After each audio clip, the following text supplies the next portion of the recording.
বলবো রে ভাই, আর 4-5 দিন ছুটি এই বৃষ্টিতে। বুঝি যে আজকে যদি ছুটি করি তো খেতে পাবো না, ওই লেগে কাজে চলে এসেছি। ওই কাজে এসে দেখছি যে বৃষ্টি হয়, আজকেও বৃষ্টি, কী করবো, ভিজে ভিজে করতে হবে। এই যে দেখো ভাই, এইগুলো কাজ করতে হবে। হ্যাঁ, এইগুলো গাঁথনি করবো, এইগুলো গাঁথনি করবো, এই সাইডে গাঁথনি করবো। কালকে বন্ধু বান্ধব সব আমার ইট টিট উঠে রেখেছে। হ্যাঁ, বুঝতে পারো কত বৃষ্টিতে জলে কত ই হয়ে গেছে, দেখো এগুলো সব ভরে গেছে।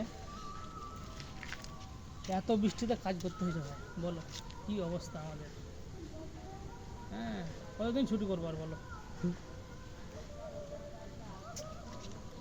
এ ভাইকে দেখো, এ ভাই কালকে নতুন এলো। হ্যাঁ, এরও কাজ কাম সেরকম ছুটি করলে কি আর পেটের ভাত হবে, করতে হবে, ভিজে ভিজে করতে হবে। ঠিক আছে।